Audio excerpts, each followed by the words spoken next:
ಅವರಾ ದುಃಖ ಸಂಬಂಧಾ ಜೀವ ಏವ ಪ್ರಕೀರ್ತಿತಾಃ ನಿತ್ಯ ನಿರ್ದುಃಖ ರೂಪತ್ವಾತ್ ಪರಾ ಶ್ರೀರೇಕಲೈವತೋ ಅನನ್ಯಾಧೀನ ರೂಪತ್ವಾದ್ ಅಸಮಾಧಿಕ ಸೌಖ್ಯತಃ ತತ್ತಂತ್ರತ್ವಾಚ್ಚ ಸರ್ವಸ್ಯ ವಿಷ್ಣುಃ ಪರತಮೋ ಮತಃ. ತ್ರಿಪಾದ್ಭಸ್ಮ ಪ್ರಹರಣಃ ತ್ರಿಶಿರಾ ನವಲೋಚನಃ ಸಮೇ ಪ್ರೀತಃ ಸುಖಂ ದದ್ಯಾತ್ ಸರ್ವಾಮಯ ಪತಿರ್ಜ್ವರಃ. ಶ್ರೀ ಗುರುಭ್ಯೋ ನಮಃ. ಮಹಾಭಾರತ ಪ್ರವಚನ ಸರಣಿಯಲ್ಲಿ ಆಶ್ವಮೇಧಿಕ ಪರ್ವದ 2ನೇಯ ಭಾಗ ಇದು. ಸ್ವಸ್ತ್ಯಸ್ತು ಸುತಾಂ ಅಶೇಷ ಸನ್ಮಂಗಲಾನಿ ಭವಂತು.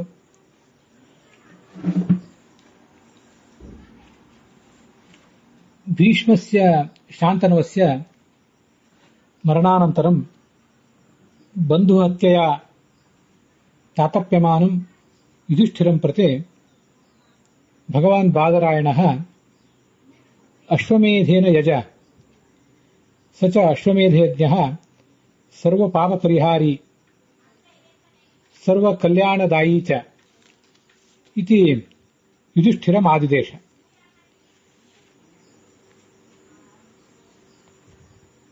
ಯುದ್ಧಾನಂತರಂ ನಿರ್ಧನೋಹಂ ಸಂಜಾತಃ ಕಥಂ ಅಶ್ವಮೇಧೇನ ಯಜಾಮಿ ಇತಿ ಚಿಂತಾಗ್ರಸ್ತಂ ಯುಧಿಷ್ಠಿರಂ ಬಾದರಾಯಣ ಏವಮಾಹ. ಹಿಮಾಲಯೇ ರಾಜ್ಞಃ ಮರುತ್ತಸ್ಯ ಕಾಚಿತ್ ಪ್ರಭೂತಾ ಸಂಪದ್ ವರ್ತತೆ ತಾಮಿಹ ಆನೀಯ ಅಶ್ವಮೇಧೇನ ಯಜಯತಿ. ಕಥಂ ಮರುತ್ತಸ್ಯ ಪ್ರಭೂತಾ ಸಂಪದ್ ಬಭೂವ ಇತಿ ತಾಂ ಕಥಾಂ ಶ್ರೋತುಕಾಮಂ ಯುಧಿಷ್ಠಿರಂ ಪ್ರತಿ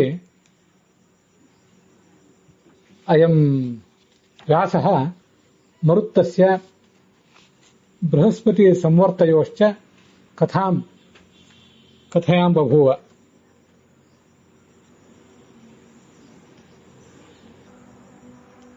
ಮರುತ್ತಃ ರಾಜ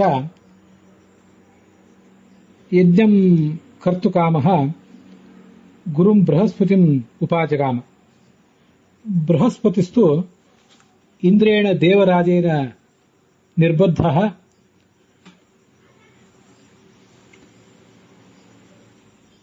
ಮರುತ್ತಸ್ಯ ಯಜ್ಞಕರಣೆ ಸಮ್ಮತಿಂ ನೈವ ದದೌ. ಇಯಂ ಕಥಾ ಅಸ್ಮಿನ್ 6ಠೇ ಅಧ್ಯಾಯೇ ಅದ್ಯ ಪ್ರವರ್ತತೆ. ಮರುತ್ತ ಅಂತೇನು ಚಕ್ರವರ್ತಿ ಇದ್ದ, ಅವನು ತನ್ನ ಕುಲಗುರುವಾದಂಥ ಬೃಹಸ್ಪತಿಗಳ ಬಳಿಗೆ ಹೋದ. ನನಗೆ ನೀವು ಯಜ್ಞ ಮಾಡಿಸಬೇಕು ಅಂತ ಅವರನ್ನ ಕೇಳಿಕೊಂಡ. ಆಗ ಅವರು ಒಪ್ಪಲಿಲ್ಲ ಅನ್ನುವ ಕಥಾ ಈಗ ಬರೋದಿದೆ. ಬೃಹಸ್ಪತಿ ಮತ್ತು ಸಂವರ್ತ ಇವರಿಬ್ಬರು ಕೂಡ ಸಹೋದರರು. ಅವರಿಬ್ಬರ ನಡುವೆ ಯಾವತ್ತೂ ಕೂಡ ಒಂದು ಸ್ಪರ್ಧೆ ನಡೀತಾ ಇತ್ತು. ಆ ಸ್ಪರ್ಧೆ ಕಾರಣದಿಂದಾಗಿ ಸಂವರ್ತ ಕಾಡಿಗೆ ಹೊರಟು ಹೋಗಿದ್ದ. ಆಗ ಈ ಮೊದಲು ಬೃಹಸ್ಪತಿ ಸಂವರ್ತನಿಗೆ ಯಜ್ಞ ಮಾಡಿಸ್ತಾ ಇದ್ದ. ಸಂವರ್ತನ ಸಂಪತ್ತು, ಅವನ ವೈಭವ ಹೆಚ್ಚಾದಾಗ ಅದನ್ನು ಸಹಿಸದಂತಹ ದೇವರಾಜ ಬೃಹಸ್ಪತಿಗೆ ನೀನಿನ್ನು ಮುಂದೆ ಮರುತ್ತನಿಗೆ ಪುರೋಹಿತನಾಗಿ ಯಜ್ಞ ಮಾಡಿಸಬಾರದು ಅಂತ ನಿರ್ಬಂಧ ಹಾಕಿದ. ಬೃಹಸ್ಪತಿ ಅದಕ್ಕೆ ಒಪ್ಪಿದ. ಮರುತ್ತ ಆ ಬೃಹಸ್ಪತಿಗಳು ಬಳಿಗೆ ಬಂದಾಗ ಅವರು ಯಜ್ಞ ಮಾಡಲಿಕ್ಕೆ ಒಪ್ಪದೇ ಇರುವಂತಹ ಕಥಾ ಇವತ್ತು ನಾವು ನೋಡಬೇಕಾದದ್ದು. ಇಂದ್ರ ಬೃಹಸ್ಪತಿಗಳನ್ನ ನಿರ್ಬಂಧಿಸಿದ್ದು ಕಳೆದ ದಿವಸದಲ್ಲಿ ಬಂದಿದೆ. ಇವತ್ತು ಆ ಬೃಹಸ್ಪತಿ ಮತ್ತು ಮರುತ್ತರ ಸಂವಾದ ರೂಪವಾದಂತಹ ಅಧ್ಯಾಯ ಇದೆ.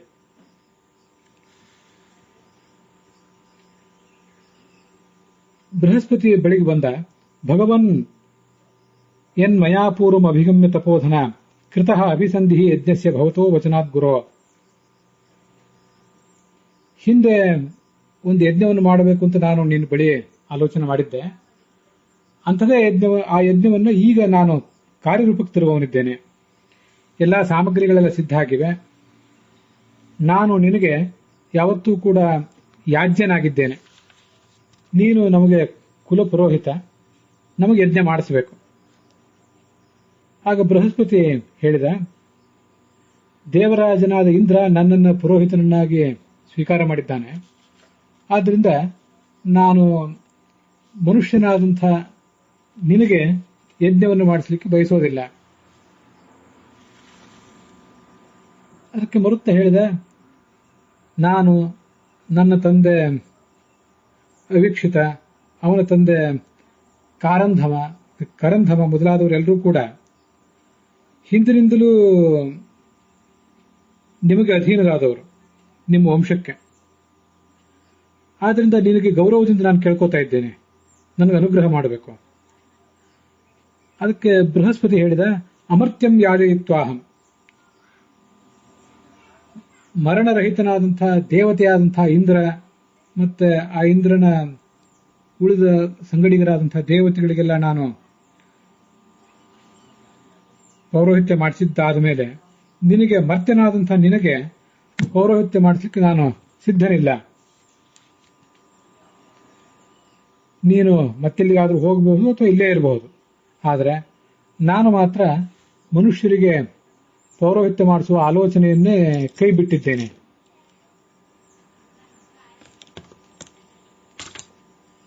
ವೃಣು ಯಂ ತ್ವಂ ಇಹೇಚ್ಛಸಿ, ನಿನಗೆ ಪೌರೋಹಿತ್ಯ ಮಾಡಿಸುವಂಥವ್ರು ಬೇರೆ ಯಾರಾದರೂ ಸಿಕ್ಕರೆ ನೀನು ಅವರ ಬಳಿಗೆ ಹೋಗಬಹುದು, ಅವರನ್ನೇ ಪುರೋಹಿತರನ್ನಾಗಿ ಸ್ವೀಕಾರ ಮಾಡಬಹುದು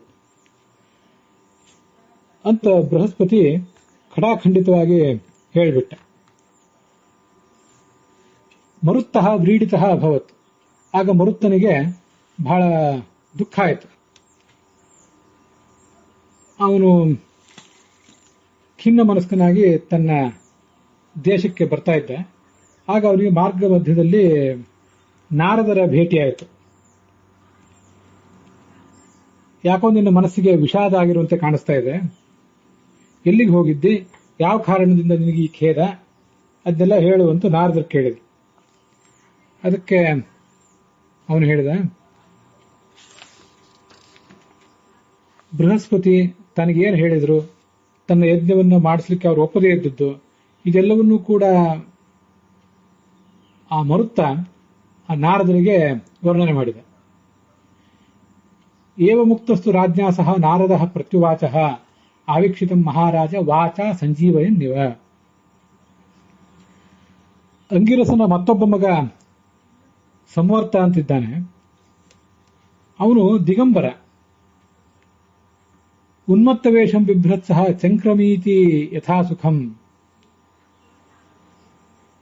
ತುಂಬಾ ವಿಚಿತ್ರವಾದಂತಹ ಸ್ವಭಾವ ಒಂದು. ದಿಗ್ವಾಸಾಹ ಮೋಹಯನ್ ಪ್ರಜಾಹ. ದಿಗಂಬರನಾಗಿ ಅವನು ಸಂಚಾರ ಮಾಡ್ತಾ ಇರೋದನ್ನು ಜನ ಯಾರು ನೋಡಿದ್ರೆ, ಅವನ ಪರಿಸ್ಥಿತಿಯನ್ನು ನೋಡಿದ್ರೆ, ಅವನೊಬ್ಬ ಜ್ಞಾನಿ ಹೌದೋ ಇಲ್ಲೋ ಅಂತ ಜನರಿಗೆ ಭ್ರಮೆ ಬರುವಂತಿದೆ. ಅಂತ ವಿಲಕ್ಷಣವಾದ ಸ್ವಭಾವ ಅವನು. ಅವನ ಬಳಿಗೆ ಹೋಗು, ಅವನು ನಿನಗೆ ಯಜ್ಞ ಮಾಡಿಸ್ತಾನೆ. ನಿನಗೆ ಬಹಳ ಸಂತೋಷ ಆಯಿತು. ಆ ಸಂವರ್ತನನ್ನು ನಾನು ಎಲ್ಲಿ ನೋಡಬೇಕು, ಮತ್ತೆ ಅವನ ಜೊತೆ ನಾನು ನಡ್ಕೋಬೇಕು ಹೇಗೆ? ಒಂದು ವೇಳೆ ಅವನು ನನ್ನನ್ನು ತಿರಸ್ಕಾರ ಮಾಡಿದ್ರೆ ನನ್ನ ಗತಿ ಏನು? ಪ್ರತ್ಯಾಖ್ಯಾತೋ ಹಿ ತೇನಾಪಿ ನಾಹಂ ಜೀಹಿತು ಉತ್ಸಹೆ. ಅದಕ್ಕೆ ನಾರದರು ಹೇಳಿದರು, ಸಂವರ್ತ ಒಂದು ಉನ್ಮತ್ತರ ವೇಷವನ್ನು ಧರಿಸಿರ್ತಾನೆ. ವಾರಾಣಸಿಯಲ್ಲಿ ಆ ಮಹೇಶ್ವರನ ಈಶ್ವರನ ಸಂದರ್ಶನಕ್ಕಾಗಿ ಅಲ್ಲಿ ಸಂಚಾರ ಮಾಡ್ತಾ ಇರ್ತಾನೆ. ನೀನಲ್ಲಿ ಹೋಗು, ಪಟ್ಟಣದ ಮಹಾದ್ವಾರದಲ್ಲಿ ಒಂದು ಹೆಣವನ್ನು ಇಟ್ಟಿರು. ಆ ಮಹಾದ್ವಾರದ ಮೂಲಕ ಸಂಚಾರ ಮಾಡುವವರು, ಒಳಗೆ ಬರುವವರು, ಹೊರ ಹೋಗುವವರು ಏನಿರ್ತಾರಲ್ಲ, ಅವರು ಯಾವ ಥರ ಪ್ರತಿಕ್ರಿಯಿಸ್ತಾರೆ ಅನ್ನೋದನ್ನು ನೋಡ್ತಾ ಇರು. ಅವರಲ್ಲಿ ಯಾರಾದರೊಬ್ಬ ಆ ದ್ವಾರದ ಮೂಲಕ ಸಾಗಿ ಮತ್ತೆ ಅದೇ ಮಾರ್ಗದ ಮೂಲಕ ಹಿಂತಿರುಗಿದರೆ ಅವನೇ ಸಂವರ್ತ ಅಂತ ತಿಳಿ. ತಮ್ ದೃಷ್ಟಾಯೋ ನಿವರ್ತೇತ ಸಸಂವರ್ತೋ ಮಹೀಪತೆ. ಆದ್ರಿಂದ ಅಂಥವನನ್ನು ಸಂವರ್ತ ಅಂತ ತಿಳಿ. ಈ ಮರುತ್ತ ಹಾಗೆ ಆಗಲಿ ಅಂತ ಒಪ್ಪಿದ. ಆದ್ರೆ ಅದಕ್ಕಿಂತ ಮುಂಚೆ ನಾರದರು ಒಂದು ನಿಬಂಧನ ಹಾಕಿದ್ರು ಅವರಿಗೆ. ಸಂವರ್ತ ನಿನ್ನನ್ನು ಕೇಳಬಹುದು, ನನ್ನ ಪರಿಚಯವನ್ನ ಅಂದ್ರೆ ಸಂವರ್ತನ ಪರಿಚಯವನ್ನ ನಾನು ಎಲ್ಲಿರ್ತೀನಿ ಅಂತ ಅನ್ನೋದನ್ನ ನಿನಗೆ ಯಾರು ಹೇಳಿದ್ರು ಅಂತ ಆ ಸಂವರ್ತ ಕೇಳಬಹುದು. ಅದಕ್ಕೆ ನೀನೇನು ಉತ್ತರ ಹೇಳಬೇಕು? ನಾರದರು ಹೇಳಿದ್ರು. ಆ ನಾರದರು ಎಲ್ಲಿದ್ದಾರೆ ಅಂತ ಕೇಳಿದ್ರೆ ಅವರು ಬೆಂಕಿಯಲ್ಲಿ ಪ್ರವೇಶ ಮಾಡಿಬಿಟ್ರು ಅಂತ ಹೇಳಬೇಕು.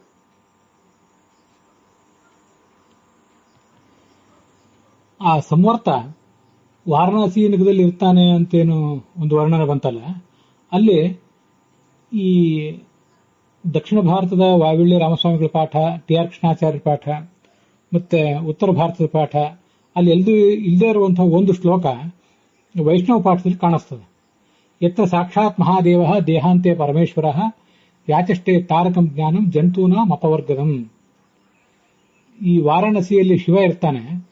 ಪ್ರತಿಯೊಬ್ಬ ಜೀವನು ಕೂಡ ಮರಣ ಹೊಂದುವ ಕಾಲ ಬಂದಾಗ ಅವನಿಗೆ ತಾರಕ ಜ್ಞಾನವನ್ನ, ಅದರಲ್ಲೂ ಕೂಡ ರಾಮ ತಾರಕ ಮಂತ್ರವನ್ನು ಅಂತ ಅವರು ಅನುವಾದಿಸ್ತಾರೆ.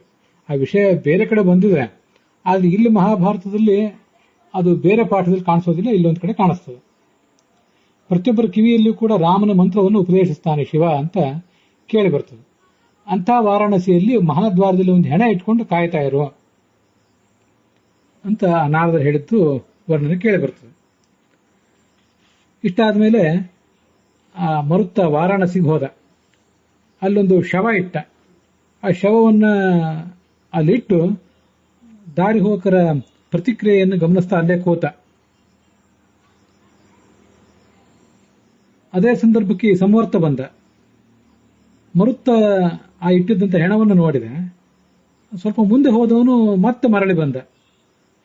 ಇವನಿಗೆ ರಾಜನಿಗೆ ಇವನೇ ಸಂವರ್ತ ಅಂತ ಗೊತ್ತಾಯಿತು.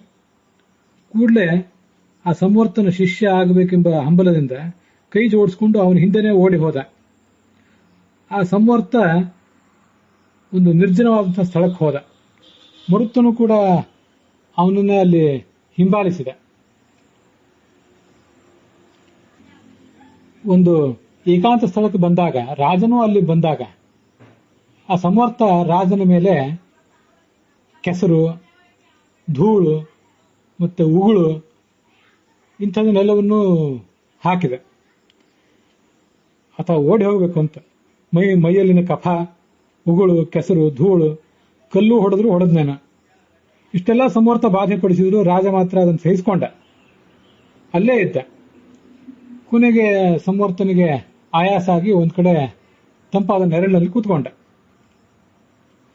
ಮುಂದಿನ ಅಧ್ಯಾಯದಲ್ಲಿ ಅವರಿಬ್ರು ಕೂಡ ಏನು ಸಮಾಲೋಚನೆ ಮಾಡಿದರು ಅಂತ ಅನ್ನೋದನ್ನ ನಾವು ನೋಡ್ತೇವೆ. ಈ ಸಂವರ್ತನ ಬಗ್ಗೆ ಹೀಗೊಂದು ಕಥಾ ಬರ್ತದಲ್ಲ, ಇದು ನನಗೆ ಇತ್ತೀಚಿನ ಕಾಲದಲ್ಲೂ ಕೂಡ ನಡೆದಂತಹ ಒಂದು ಘಟನೆ. ಅದ್ರ ಬಗ್ಗೆ ನಂಗೆ ನೆನಪಿಗೆ ಬಂತು. ನೀವು ಕೂಡ ಇದನ್ನೆಲ್ಲರೂ ನೋಡಿರ್ಬೋದು. ಈ ಹಿಮಾಲಯದ ಮಹಾತ್ಮರ ಸನ್ನಿಧಿಯಲ್ಲಿ ಅಂತ ಸ್ವಾಮಿ ರಾಮ್ ಅನ್ನುವರು ಒಂದು ಪುಸ್ತಕ ಬರೆದಿದ್ದಾರೆ, ಲಿವಿಂಗ್ ವಿತ್ ಹಿಮಾಲಯನ್ ಮಾಸ್ಟರ್ಸ್ ಅಂತ. ಇಂಗ್ಲಿಷ್ನಲ್ಲೂ ಕೂಡ ಅನುವಾದ ಕಂಡಿದೆ, ಅಥವಾ ಮೂಲದಲ್ಲಿ ಇಂಗ್ಲಿಷ್ನಲ್ಲೇ ಇದ್ದದ್ದು ಅಥವಾ ಹಿಂದಿಯಲ್ಲಿ ಇದ್ದದ್ದು ಏನೋ. ಕನ್ನಡದಲ್ಲೂ ಕೂಡ ಉಪಲಬ್ಧ ಇದೆ. ಸ್ವಾಮಿ ರಾಮ್ ಅನ್ನುವರು ಬರೆದದ್ದು. ಅಲ್ಲಿ ಹಿಮಾಲಯದಲ್ಲಿ ಕೆಲವು ಪ್ರದೇಶಗಳಲ್ಲಿ ಕೆಲವರು ಯೋಗಿಗಳು ಎಂಥ ವಿಚಿತ್ರವಾದ ಸಾಧನೆಗಳನ್ನೆಲ್ಲ ಮಾಡ್ತಾ ಇರ್ತಾರೆ ಅಂತ ಅಲ್ಲೆಲ್ಲ ಕೇಳಿ ಬರ್ತದೆ. ಆ ಸ್ವಾಮಿ ರಾಮ್ ಅನ್ನುವರ ಗುರುಗಳು ಅಂತ, ಆ ಗುರುಗಳು ಮತ್ತು ಇನ್ನು ಕೆಲವರು ಅನೇಕ ಅಲೌಕಿಕ ಸಾಧನೆಗಳನ್ನೆಲ್ಲ ಅವರು ಮೈಗೂಡಿಸ್ಕೊಂಡದ್ದು, ಇದೆಲ್ಲ ಅಲ್ಲಿ ಕೇಳಿ ಬರ್ತದೆ. ಅಂಥದ್ರಲ್ಲಿ ಒಬ್ಬ ಸಾಧು ಇಂಥ ವಿಲಕ್ಷಣವಾದ ಪ್ರವೃತ್ತಿಯನ್ನು ತೋರಿಸ್ತಾ ಇದ್ದ ಅಂತ ಅಲ್ಲಿ ನೋಡ್ತೇವೆ.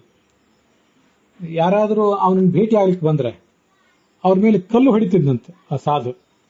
ಸಾಧ್ಯ ಆದಷ್ಟು ಹತ್ರ ಬರದೇ ಇರುವಂತ ನೋಡ್ಕೋತಿದ್ದ. ಯಾರು ಹುಚ್ಚ ಅಂತ ತಿಳ್ಕೊಂಡು ಆ ಜನ ಎಲ್ಲ ಅವನನ್ನು ದೂರದಿಂದ ತಿರಸ್ಕಾರ ಮಾಡಿ ಹೊರಟು ಹೋಗ್ತಿದ್ರು. ಅಂತ ಕೆಲವು ಸಾಧುಗಳನ್ನ ಈ ಸ್ವಾಮಿ ರಾಮ್ ಅನ್ನುವರು ಅವ್ರು ಹೊಡೆದ ಕಲ್ಲೇಟುಗಳನ್ನು ಸಹಿಸಿಕೊಂಡು ಅಂತವ್ರ ಹತ್ರ ಹೋಗಿ ಅವ್ರ ಜೊತೆ ಮಾತಾಡಿದ್ದನ್ನ ಆ ಪುಸ್ತಕದಲ್ಲಿ ಬರ್ಕೊಂಡಿದ್ದಾರೆ. ಭಾಗವತದಲ್ಲಿ ಹಾಗೊಂದು ಉದಾಹರಣೆ ಕೂಡ ಬರ್ತದೆ. ಜಡಭರತನು ಹೀಗೆ ದಿಗಂಬರನಾಗಿದ್ದ. ಅಸ್ತವ್ಯಸ್ತವಾದಂತಹ ವರ್ತನೆ ಉಳ್ಳವನಾಗಿದ್ದ ಅಂತೆಲ್ಲ ಕೇಳಿ ಬರ್ತದೆ. ಬುಧೋ ಬಾಲಕವತ್ ಕ್ರೀಡೇತ್ ಕುಶಲೋ ಜಡವಚ್ಚರೇತ್ ವದೇದುನ್ಮತ್ತವದ್ವಾಕ್ಯಂ ಗೋಚಾರಿ ನೈಗಮೋ ಭವೇತ್ ಅಂತ ಆ ಭಾಗವತದಲ್ಲಿ ಮತ್ತೊಂದು ಸಂದರ್ಭದಲ್ಲಿ ಬರುವಂತಹ ಒಂದು ಮಾತಿದೆ. ವಸ್ತುತಃ ಒಬ್ಬ ಜ್ಞಾನಿ ಹೇಗಿರಬೇಕು? ಬುಧೋ ಬಾಲಕವತ್ ಕ್ರೀಡೇತ್, ದೊಡ್ಡ ಜ್ಞಾನಿಯಾಗಿದ್ರೂ ಕೂಡ ಬಾಲಕನಂತೆ ವರ್ತಿಸಬೇಕು.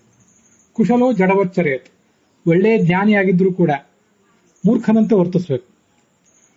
ಉನ್ಮತ್ತವದ್ವಾಕ್ಯಂ, ಮೂರ್ಖನಂತೆ ಹುಚ್ಚರಂತೆ ಮಾತನಾಡಬೇಕು.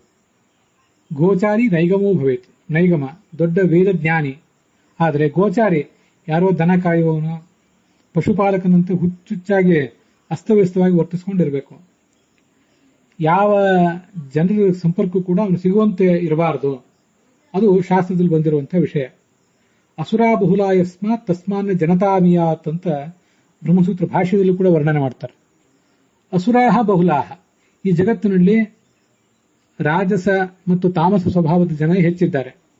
ಆದ್ರಿಂದ ನ ಜನತಾಮಿಯಾತ್, ಜನಸಂಪರ್ಕವನ್ನು ಸಾಧ್ಯ ಆದಷ್ಟು ಕಡಿಮೆ ಮಾಡಿಕೊಳ್ಬೇಕು. ಜನ ಇದ್ದಲ್ಲಿ ಹೋಗಬಾರದು, ಜನರನ್ನ ಸಾಮಾನ್ಯವಾಗಿ ತನ್ನ ಹತ್ರ ಬರ್ಲಿಕ್ಕೂ ಕೂಡ ಬಿಡಬಾರದು ಅಂತ ಶಾಸ್ತ್ರ ವರ್ಣನೆ ಮಾಡ್ತದೆ.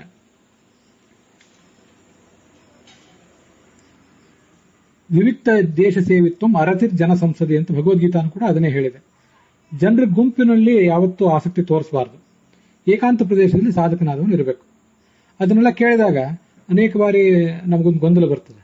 ಹಾಗಾದ್ರೆ ಪ್ರತಿಯೊಬ್ಬರು ಕೂಡ ವಿದ್ವಾಂಸರು ಅಂತ ಅನಿಸಿಕೊಂಡವರೆಲ್ಲ, ವಿದ್ವತ್ ಡಿಗ್ರಿ MA ಡಿಗ್ರಿ ಪಡೆದವರೆಲ್ಲ ಹೀಗೆ ವರ್ತಿಸ್ಬೇಕಾ? ಹೇಗೆ? ಮತ್ತೆ ಹಾಗೆ ವರ್ತಿಸುವುದಾದ್ರೆ ಅವ್ರ ಹತ್ರ ಜನ ಹೇಗೆ ಬರ್ತಾರೆ? ಅವ್ರ ಹತ್ರ ಪಾಠ ಹೇಗೆ ಕೇಳ್ಯಾರು? ಪ್ರವಚನ ಹೇಗೆ ಕೇಳ್ಯಾರು ಅಂತ ಒಂದು ಸಾಮಾನ್ಯವಾದ ಕೂಡಲೇ ಬರುವಂತ ಪ್ರಶ್ನೆ. ಅದಕ್ಕೆ ಸಾಧನೆಯ ಮಾರ್ಗದಲ್ಲಿ ಅನೇಕ ಹಂತಗಳಲ್ಲಿ ಸಾಧಕರಿರ್ತಾರೆ. ಎಲ್ಲಾ ಸಾಧಕರು ಒಂದೇ ಹಂತದಲ್ಲಿ ಇರೋದಿಲ್ಲ. ಆ ಎಲ್ಲಾ ಸಾಧಕರನ್ನು ಕುರಿತು ಹೇಳಿದ ಮಾತು ಇದಲ್ಲ ಇಲ್ಲಿ ನಾವು ನೋಡ್ತಾ ಇರೋದು.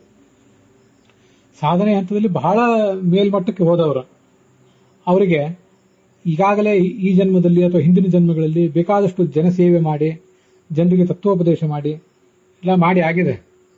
ಅದರಿಂದ ಮತ್ತೇನು ಸಮಾಜಕ್ಕೆ ಮಾಡಬೇಕಾದಂತಹ ಬದ್ಧತೆ, ಬಾಧ್ಯತೆ ಅವರಿಗೆ ಉಳಿದಿರೋದಿಲ್ಲ. ಏಕಾಂತ ಪ್ರದೇಶದಲ್ಲಿ ಅವರು ಬದುಕಬೇಕು ಅಂತ ಬಯಸುವವರು ಆ ಥರ ವರ್ತಿಸ್ತಾರೆ. ಅಂಥವರು ಕೂಡ ಕೆಲವು ಬಾರಿ ಕರುಣೆಯಿಂದ ಯಾರಿಗಾದರೂ ಉಪದೇಶ ಮಾಡುವುದಿದೆ. ಆಗ ಅವ್ರ ಬಳಿಗೆ ಹೋದಾಗ ಯಾರು ಹೋಗ್ತಾರೆ ಅಂಥವರನ್ನ ಹೀಗೆಲ್ಲ ನಾನಾ ಥರದ ಪರೀಕ್ಷೆಗೆ ಒಡ್ಡಿ ಅದರಲ್ಲಿ ಪರೀಕ್ಷೆಯಲ್ಲಿ ಉತ್ತೀರ್ಣರಾದವರನ್ನು ಮಾತ್ರ ಅವರು ಸ್ವೀಕಾರ ಮಾಡ್ತಾರೆ. ನಮ್ಮಂಥವರೆಲ್ಲ ವಿದ್ವಾಂಸರು, ಪಂಡಿತರು, ಪ್ರವಚನಕಾರರು ತನಿಸ್ಕೊಂಡವರೆಲ್ಲ ಹಾಗೆ ಮಾಡಬೇಕಾಗಿಲ್ಲ, ಮತ್ತು ಹಾಗೆ ಮಾಡ್ಲಿಕ್ಕೆ ಆಗೋದೂ ಇಲ್ಲ. ನಮಗೆಲ್ಲ ಅಂಥ ಪ್ರವೃತ್ತಿಯೂ ಬರೋದಿಲ್ಲ. ಸಾಧ್ಯ ಆದಷ್ಟು ಜನ ನಮ್ಮ ಸುತ್ತಮುತ್ತಲು ಸೇರಲಿ, ನಮ್ಮದೇ ಆದಂತಹ ಒಂದು ವೃತ್ತ, ನಮ್ಮದೇ ಆದಂತಹ ಒಂದು ವರ್ಗ ಅದು ತಯಾರಾಗಲಿ.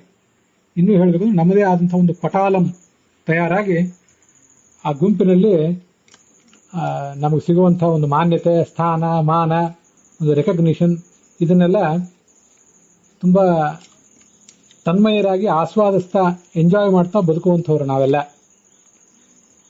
ನಮ್ಮ ಕುರಿತು ಹೇಳಿದ ಮಾತೇ ಇದಲ್ಲ.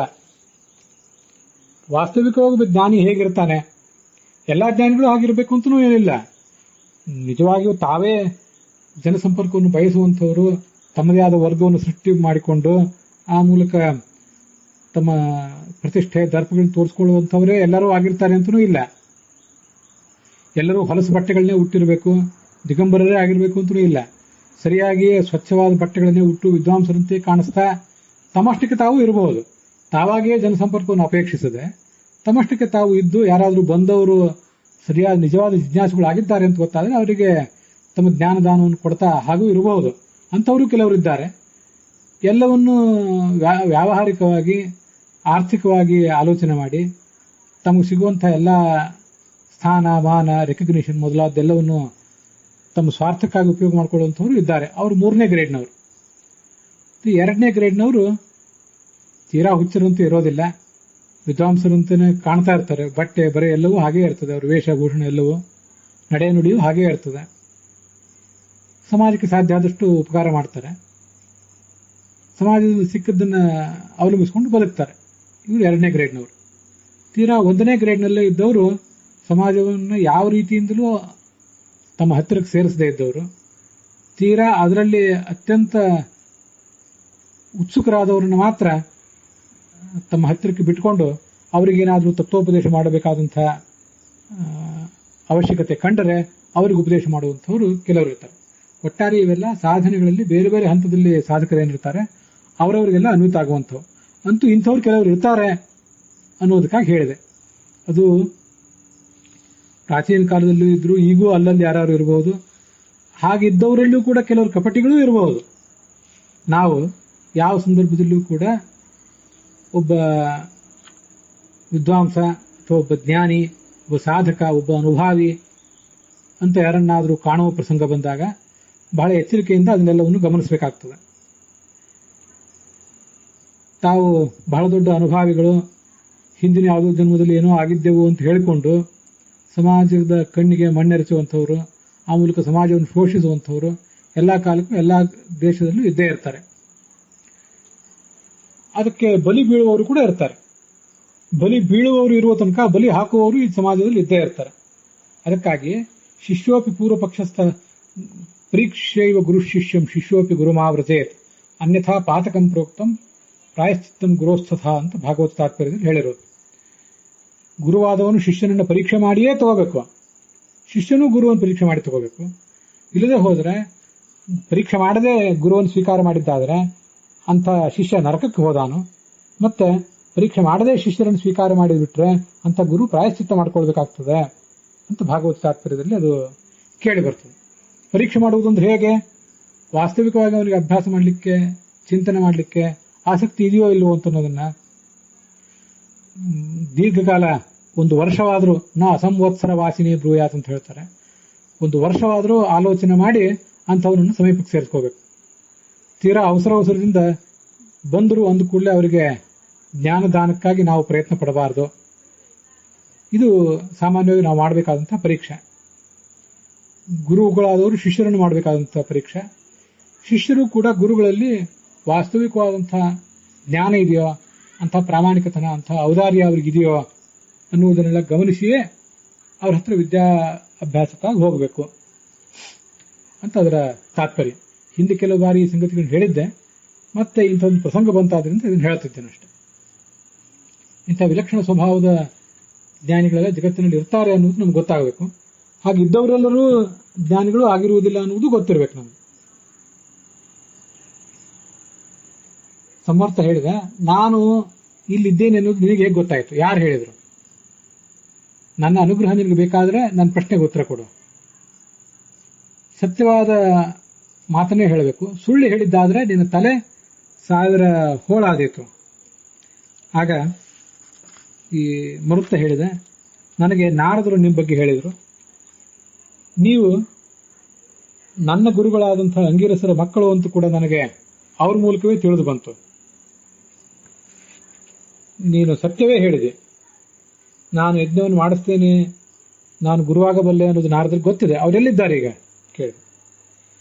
ಅವನು ಇವನು ಹೇಳಿದ, ನಾರದರು ನೀವಿರುವ ಸ್ಥಳವನ್ನ, ನೀವಿರುವ ಮತ್ತು ನೀವು ಹೇಗೆ ನಿಮ್ಮನ್ನು ಗುರುತಿಸಬೇಕು ಅನ್ನೋದನ್ನು ಹೇಳಿ ಅಗ್ನಿ ಪ್ರವೇಶ ಮಾಡಿಬಿಟ್ಟು ಅಂತ ಹೇಳಿದ. ಹೀಗ್ಯಾಕೆ ನಾರದರು ಹೇಳಬೇಕು ಅಂತ ಅಪೇಕ್ಷೆ ಪಟ್ಟಿದ್ರು ಅಂತನ್ನುವುದು ನನಗೆ ಗೊತ್ತಾಗೋದಿಲ್ಲ. ಸಮರ್ಥರಿಗೇನಾದರೂ ನಾರದರು ನನ್ನ ಗುರುತನ್ನು ಯಾಕೆ ಹೇಳಿದ್ರು ಅಂತ ಕುಪಿತರಾಗಿ ಆ ಸಮರ್ಥರು ನಾರದರಿಗೇನಾದ್ರು ಶಾಪ ಕೊಡುವವರಿದ್ರ? ಅದಕ್ಕಾಗಿ ನಾರದರಿಗಾಗಲೇ ಅಗ್ನಿ ಪ್ರವೇಶ ಮಾಡಿಬಿಟ್ಟಿದ್ದಾರೆ ಅಂದ್ರೆ ಮತ್ತೆ ಅವ್ರಿಗೆ ಶಾಪ ಕೊಟ್ಟು ಏನ್ ಮಾಡ್ಬೇಕಾಗಿದೆ ಅಂತ ಈ ಸಮರ್ಥರು ಸುಮ್ಮನೆ ಆಗ್ತಿದ್ರೇನೋ ಹಾಗೆ ಕಾಣಿಸ್ತದೆ. ಆದ್ರೆ ನಾರದನೂ ಕೂಡ ಲೋಕೋಪಕಾರದ ದೃಷ್ಟಿ ಇಲ್ಲದೆ ಇಂಥದ್ದು ಯಾವುದನ್ನು ತೋರಿಸುವವನಲ್ಲ. ಅದರಲ್ಲೂ ಸಮರ್ಥನಂಥ ಅವಧೂತನನ್ನ ಮರುತ್ತನಂಥ ಶ್ರೇಷ್ಠ ರಾಜನಿಗೆ ಪರಿಚಯ ಮಾಡಿಸುವ ಪ್ರಸಂಗ ಬಂದಾಗ ನಾರದರು ಯಾವುದೇ ಕಿಡಿಗೇಡಿತನ ಮಾಡುವವರಲ್ಲ. ಅದು ಸಮರ್ಥನಿಗೆ ಗೊತ್ತಿದ್ದಿರಬೇಕು. ಅದು ಯಾಕೆ ಹೀಗೆ ಅಗ್ನಿ ಪ್ರವೇಶ ಮಾಡಿದ ಅಂತ ಹೇಳಬೇಕು ಅಂತ ನಾರದರು ಹೇಳಿದರು. ಮತ್ತೆ ಆತ ಸಂಗತಿಯನ್ನ, ಅಂತ ಸುಳ್ಳು ಸಂಗತಿಯನ್ನು ಮರುತ್ತ ಯಾಕೆ ಹೇಳಿದ ಅಂತ ಸಮರ್ಥರು ಯಾಕೆ ನಂಬಿದ್ರು ಅದೇನು ಗೊತ್ತಿಲ್ಲ. ಈಗ ಬಂದಿದೆ ಅಷ್ಟೆ. ಆ ಸಮರ್ಥ ಮುಂದೆ ಆ ಮರುತ್ತನನ್ನು ಮಾತಾಡಿಸಿದ್ರು. ಸ್ವಲ್ಪ ಕಠೋರವಾದಂತಹ ಮಾತುಗಳಿಂದ ಈ ಸಂವರ್ತರು ಮರುತ್ತನ ಜೊತೆ ಮಾತಾಡಿದರು. ಮದಪ್ರಧಾನೇನ ಮಯ ಸ್ವಚಿತ್ತ ವಶವರ್ತಿನ ಏವಂ ವಿಕೃತ ರೂಪೇಣ ಕಥಂ ಯಾಜಿತುಮಿಚ್ಛಸಿ. ಅಲ್ಲಪ್ಪ, ಯಜ್ಞ ಮಾಡಿಸಬೇಕು ಅಂತ ಪುರೋಹಿತನನ್ನು ಆಯ್ಕೆ ಮಾಡಿಕೊಳ್ಳಿಕ್ಕಾಗಿ ನನ್ನ ಹತ್ರ ಬಂದಿದೆಯಲ್ಲ, ನಾನು ಹೇಗಿದ್ದೇನೆ ನೋಡಿದೆಯಾ? ವಾತರೋಗ ಪೀಡಿತನ ಅಂತ ಹುಚ್ಚ ನಾನು. ಟಿ.ಆರ್. ಕೃಷ್ಣಾಚಾರ್ಯರ ಪಾಠ ಮತ್ತೆ ಉತ್ತರ ಭಾರತದ ಪಾಠ ಇತ್ಯಾದಿ ಕಡೆಗಳಲ್ಲೆಲ್ಲ ವಾತಪ್ರಧಾನೇನ ಅಂತಿದೆ. ಉಳಿದ ವಾವಿಳ್ಯ ರಾಮಸ್ವಾಮಿ ಶಾಸ್ತ್ರಿಗಳ ಪಾಠ ಇತ್ಯಾದಿ ಕಡೆಗಳಲ್ಲಿ ಈ ಮದಪ್ರಧಾನ ಅಂತಿದೆ. ಎರಡೂ ಪಾಠವೂ ಸರಿಯಾಗಬಹುದು. ಮದಪ್ರಧಾನ, ಮದ ಅಂದ್ರೆ ಹುಚ್ಚುತನ, ಅದೇ ನನ್ನ ಪ್ರಧಾನವಾದಂತಹ ಲಕ್ಷಣ. ಇನ್ನೊಂದು ವಾತಪ್ರಧಾನ ಅಂದ್ರೆ ವಾತರೋಗ ಉಳ್ಳವನು ಅಂತ ಹೀಗರ್ಥ. ಅವನ ನಡೆ ನುಡಿ, ನಡಿಗೆಯೂ ಕೂಡ ವಿಚಿತ್ರವಾಗಿರ್ತದೆ ವಾತ ರೋಗ ಉಳ್ಳವಂದು. ಪಂಡಿತನಂತೆ ಗಂಭೀರವಾದಂತಹ ನಡೆ ನುಡಿ, ಕೂಡಲೇ ಇಂಪ್ರೆಸ್ ಆಗುವಂತಹ ಮಾತು, ಗಾಂಭೀರ್ಯಂ ಗಿರಮಿ ದೇಶಕಾಲಯುಕ್ತ, ಆ ದೇಶ ಮತ್ತು ಕಾಲಕ್ಕೆ ಸಂಬಂಧಪಟ್ಟಂತಹ ಮಾತು, ಅದೆಲ್ಲವೂ ಇಂಥ ಹುಚ್ಚರಲ್ಲಿ ಇರೋದಿಲ್ಲ. ವಿಕಾರವಾದ ರೂಪ ಬೇರೆ ನನ್ನದು. ನನ್ನ ಹತ್ರ ಯಜ್ಞ ಮಾಡಿಸ್ಕೋಬೇಕು ಅಂತ ಯಾಕೆ ಬಯಸ್ತಾ ಇದ್ದೆ? ನಮ್ಮ ಅಣ್ಣ ಬೃಹಸ್ಪತಿ ಯಜ್ಞ ಮಾಡುವುದರಲ್ಲಿ ಒಳ್ಳೆ ಕುಶಲರು. ಭ್ರಾತಾಮಮ ಸಮರ್ಥಶ್ಚ ವಾಸವೇನ ಸತ್ಕೃತಃ. ಅವನು ಅನೇಕ ಸರಿ ಯಜ್ಞಗಳನ್ನು ಮಾಡಿಸಿದಂತಹ ಅನುಭವನೂ ಇದೆ ಅವನಿಗೆ. ಅಲ್ಲೇ ಹೋಗು.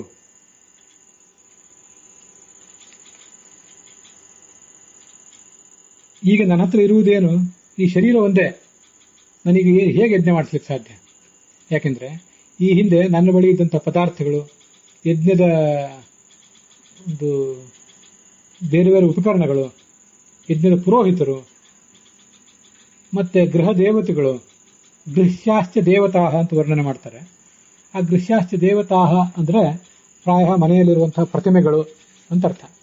ಮನಸ್ಸಿನಲ್ಲಿ ಸನ್ನಿಹಿತವಾದಂತಹ ಭಗವಂತನ ಒಂದು ರೂಪವನ್ನು ಯಾರು ಕಿತ್ಕೊಳ್ಳಿಕ್ಕೆ ಸಾಧ್ಯ ಇಲ್ಲ. ಗೃಹ್ಯಾಶ್ಚ ದೇವತಾ ಅಂತ ಹೀಗೆ ಬಂದಿದ್ದನ್ನು ನೋಡಿದ್ರೆ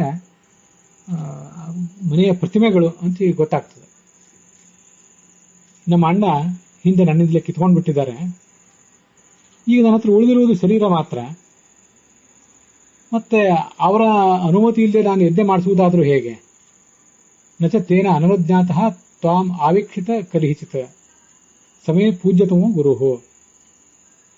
ನಿನಗೆ ಯಜ್ಞ ಮಾಡಿಸ್ಕೊಳ್ಳೇಬೇಕು ಅಂತಿದ್ರೆ ಅಂತ ಮಾಡುವ ಒಂದು ಪುರೋಹಿತನನ್ನೇ ನೀನು ಬಯಸುವುದಾದರೆ ನಮ್ಮ ಅಣ್ಣನ ಹತ್ರನೇ ಹೋಗು. ಹಾಗೆ ಮರುತ್ತ ಹೇಳಿದ. ನಾನು ಮೊದಲು ಬೃಹಸ್ಪತಿಗಳ ಹತ್ರನೇ ಹೋಗಿದ್ದೆ. ಆದರೆ ಆ ಬೃಹಸ್ಪತಿ ನನ್ನನ್ನ ತಿರಸ್ಕಾರ ಮಾಡಿದ. ದೇವರಾಜನಾದಂಥ ಅಮರನಾದಂತಹ ಇಂದ್ರನಿಗೆ ಪೌರೋಹಿತ್ಯ ಮಾಡಿಸಿ ಮರಣ ಸ್ವಭಾವವುಳ್ಳಂತಹ ಮನುಷ್ಯನಾದ ನಿನಗೆ ನಾನು ಹೇಗೆ ಯಜ್ಞ ಮಾಡಿಸೋದು? ನಾನು ಮಾಡಿಸುವುದಿಲ್ಲ ಅಂತ ಅವರು ತಿರಸ್ಕಾರ ಮಾಡಿದರು. ಮತ್ತೆ ಇಂದ್ರ ಆ ಬೃಹಸ್ಪತಿಗೆ ಯಜ್ಞ ಮಾಡಿಸಬಾರದು ಮರುತ್ತನಿಗೆ ನೀನು ಅಂತ ನಿರ್ಬಂಧವನ್ನು ಕೂಡ ಹಾಕಿದ್ದಾರೆ. ಮತ್ತೆ ನಿನ್ನ ಅಣ್ಣನೂ ಕೂಡ ಅದರಂತೆ ಮಾತು ಕೊಟ್ಟಿದ್ದಾರೆ ಇಂದ್ರನಿಗೆ. ಆದ್ರಿಂದ ನಾನು ಬೃಹಸ್ಪತಿ ಹತ್ರ ಹೋಗಿ ಕೇಳಿದ್ರು ಅದನ್ನು ತಿರಸ್ಕಾರ ಮಾಡಿದ್ರು. ಆದ್ರಿಂದ ನನ್ನ ಪ್ರಾರ್ಥನೆಯನ್ನು ಅವರು ತಿರಸ್ಕಾರ ಮಾಡಿದ್ದಾರೆ. ಈಗ ನೀವೇ ನನಗೆ ಯಜ್ಞ ಮಾಡಿಸ್ಬೇಕು. ನಿಮ್ಮಂಥ ಗುರುಗಳ ಆಶ್ರಯದಿಂದ ವಾಸವಂ ತ್ವತ್ಕೃತೈ ಗುಣೈ ಅತಿಕ್ರಮಿತು ಇಚ್ಛಾಮಿ. ಯಜ್ಞ ಮಾಡಿಸಿ ನಾನೊಂದು ಯಜ್ಞ ಮಾಡಿ ಇಂದ್ರನಿಗಿಂತಲೂ ಮಿಗಿಲಾಗಬೇಕು ಅಂತ ಬಯಸ್ತಾ ಇದ್ದೇನೆ.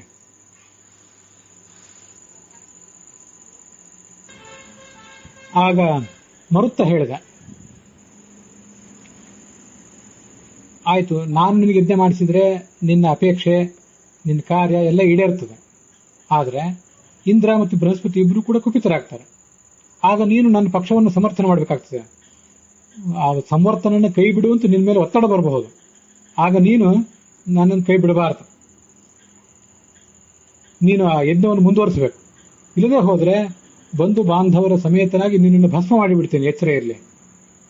ಆಗ ಮರುತ್ತ ಹೇಳಿದ, ನಾನು ನಿಮ್ಮನ್ನು ಪರಿತ್ಯಜಿಸೋದಿಲ್ಲ.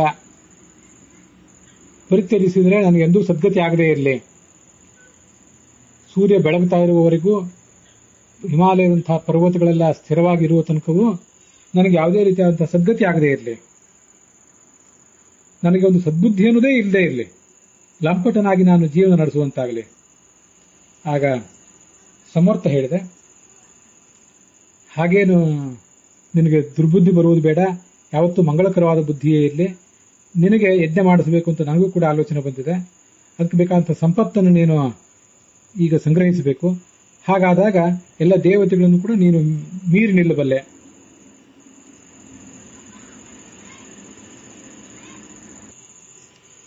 ನತುಮೇ ವರ್ತತೆ ಬುದ್ಧಿ ಧನೇ ಯಾಜ್ಯೇಶು ವಾ ಪುನಃ. ಯಾಜ್ಯೇಶು ಅಂತ ಪಾಠ ಇದ್ರೆ ಅದು ಒಳ್ಳೆಯದು, ನಾಣ್ಯೇಶು ಅಂತ ಪಾಠ ಇದೆ, ಅದ್ಯಾಕೋ ಅಷ್ಟು ಸರಿಯಲ್ಲ. ಇದು ಆ ಸಂವರ್ತನ ಒಂದು ಶ್ರೇಷ್ಠತೆಯನ್ನು ತೋರಿಸ್ತದೆ. ನಾವೆಲ್ಲರೂ ಕೂಡ ಯಾಜ್ಯರು, ಅಂದ್ರೆ ನಮ್ಮ ಹತ್ರ ಪೌರೋಹಿತ್ಯ ಮಾಡಿಸಿಕೊಳ್ಳಬೇಕಾದಂತಹ ವ್ಯಕ್ತಿಗಳು, ಮತ್ತೆ ನಮ್ಮ ಶಿಷ್ಯರು, ಇವರ ಗುಂಪನ್ನು ಬೆಳೆಸುವುದರಲ್ಲಿ ಯಾವತ್ತೂ ನಾವು ಆಸಕ್ತರಾಗಿರ್ತೇವೆ.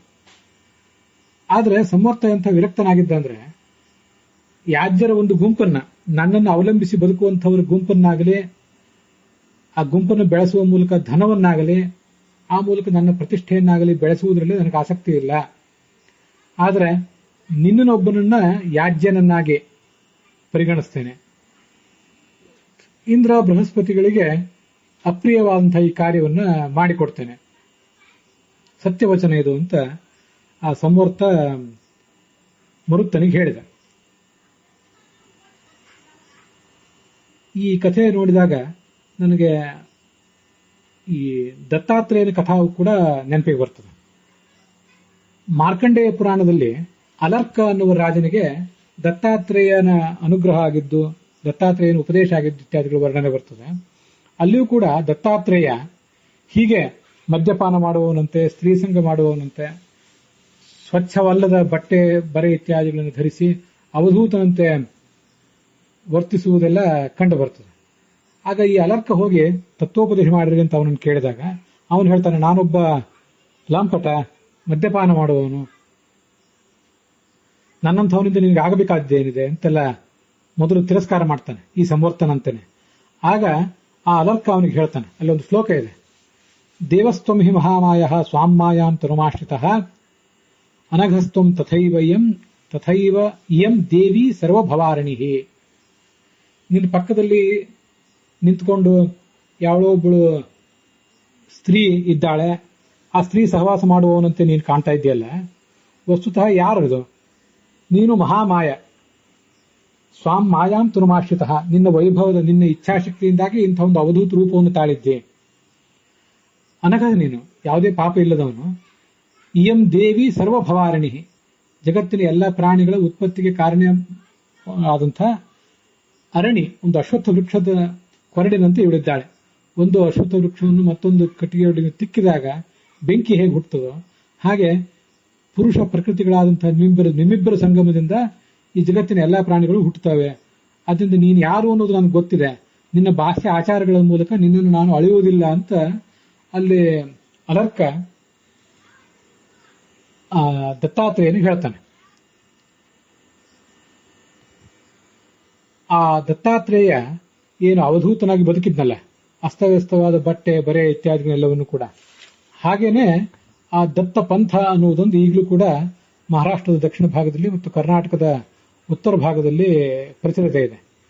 ಈ ಮಾರ್ಗಶೀರ್ಷ ಮಾಸದ ಒಂದು 15 ದಿವಸ ಅಥವಾ ಒಂದು ವಾರ ಅವಧೂತರಂತೆಯೇ ಆ ದತ್ತಾತ್ರೇಯ ಪಂಥದ ಅನುಯಾಯಿಗಳು ಭಿಕ್ಷಾ ಬೇಡುವುದು, ಅಂಥ ಚಳಿಯಲ್ಲೂ ಕೂಡ ಕೇವಲ ನೆಲದ ಮೇಲೆ ಮಲಗುವುದು, ಮತ್ತೆ ಅಖಂಡವಾದಂತಹ ಬ್ರಹ್ಮಚರ್ಯ ಇತ್ಯಾದಿಗಳನ್ನು ಪಾಲನೆ ಮಾಡ್ತಾರೆ. ಭಿಕ್ಷೆ ಬೇಡಿ ಉಣ್ಣುವುದು ಇತ್ಯಾದಿಗಳನ್ನೆಲ್ಲ ಮಾಡ್ತಾರೆ.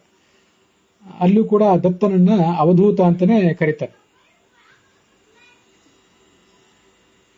ಅನೇಕ ಜನ ಆ ದತ್ತನ ನೆನಪಿಗಾಗಿ ಅವಧೂತ ಅಂತ ಹೆಸರು ಕೂಡ ಇಟ್ಕೊಂಡಿರ್ತಾರೆ. ಭಾಗವತದಲ್ಲೂ ಕೂಡ ಆ ಅಲರ್ಕ ರಾಜನಿಗೆ ದತ್ತಾತ್ರೇಯ ತತ್ವೋಪದೇಶ ಮಾಡಿದ ಅನ್ನುವ ಒಂದು ಸಂಕ್ಷಿಪ್ತವಾದಂತಹ ಉಲ್ಲೇಖ ಕಾಣಿಸ್ತದೆ.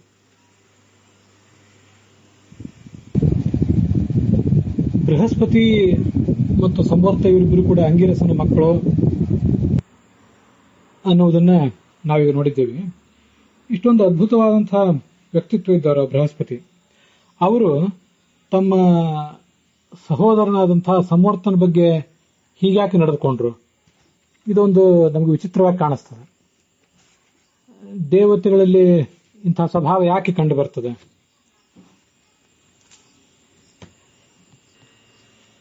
ಹತ್ತನೇ ಕಕ್ಷಾದಲ್ಲಿರುವಂತಹ ದೊಡ್ಡ ದೇವತೆ ಬೃಹಸ್ಪತಿ, ಅವರ ಪ್ರವೃತ್ತಿಗಳು ಹೀಗ್ಯಾಕಾದವು? ತಮ್ಮನಿಗೆ ಅವ್ರು ಯಾಕೆ ತೊಂದರೆ ಕೊಟ್ಟರು ಅನ್ನೋದನ್ನೆಲ್ಲ ನೋಡ್ತೇವೆ. ಅದಕ್ಕಿಂತ ಮುಂಚೆ ಅವರ ಶಕ್ತಿ ಎಂಥದ್ದು ಅದನ್ನ ಬೃಹದಾರಣ್ಯಕ ಉಪನಿಷತ್ತು ಅದರ ಭಾಷ್ಯದಲ್ಲಿ ಹೀಗೊಂದು ಕಡೆ ನೋಡೋಣ. 5ನೇ ಅಧ್ಯಾಯದಲ್ಲಿ 33 ದೇವತೆಗಳನ್ನು ವರ್ಣನೆ ಮಾಡುವಂತಹ ಒಂದು ಪ್ರಸಂಗ ಇದೆ. ಅಲ್ಲಿ ಆ ಬೃಹಸ್ಪತಿ ಇತ್ಯಾದಿಗಳ ಬಗ್ಗೆ ವರ್ಣನೆ ಇದೆ. ಬುದ್ಧಿಭಿಮಾನವಾನ್ ಬೃಹಸ್ಪತಿ ಇತಿ ಹ್ಯೇತೆ ರುದ್ರ ಇತ್ಯೇವ ಕೀರ್ತಿತಾಃ. ಬುದ್ಧಿಗೆ ಅಭಿಮಾನಿಯಾದಂತಹ ಬೃಹಸ್ಪತಿ ಅಂತ ಅಲ್ಲಿ ವರ್ಣನೆ ಮಾಡಿದ್ದಾರೆ. ವಾಯುಪುತ್ರ ಆದಂತಹ ಪ್ರಾಣ ಮೊದಲಾದವರು 10 ಜನ, ಮತ್ತೆ ಬೃಹಸ್ಪತಿ ಒಬ್ಬ, ಇವರಿಬ್ರು ಈ 10 + 11 ಇವರೆಲ್ಲ ಸೇರಿ ರುದ್ರರು ಅಂತ ಕರೆಸ್ಕೊಂಡಿದ್ದಾರೆ ಅಂತ ಅಲ್ಲಿ ವರ್ಣನೆ ಬಂದಿದೆ. ಬುದ್ಧಿಗೆ ಅಭಿಮಾನಿಯಾದಂತಹ ಬೃಹಸ್ಪತಿ ಅಂತ ಅಲ್ಲಿ ಬೃಹಸ್ಪತಿಯ ಒಂದು ಸ್ಥಾನದ ಬಗ್ಗೆ ವರ್ಣನೆ ಇದೆ. ಅದಲ್ಲದೆ ಈ ಅದೇ 5ನೇ ಅಧ್ಯಾಯದಲ್ಲಿ ಬೃಹದಾರಣ್ಯಕ ಭಾಷ್ಯದಲ್ಲಿ ದಿಗ್ದೇವತೆಗಳು ಮತ್ತು ಅವರಿಗೆ ಆಶ್ರಯದಾತರು ಅನ್ನುವುದನ್ನೆಲ್ಲ ವರ್ಣನೆ ಮಾಡುವಂತಹ ಒಂದು ಪ್ರಸಂಗ.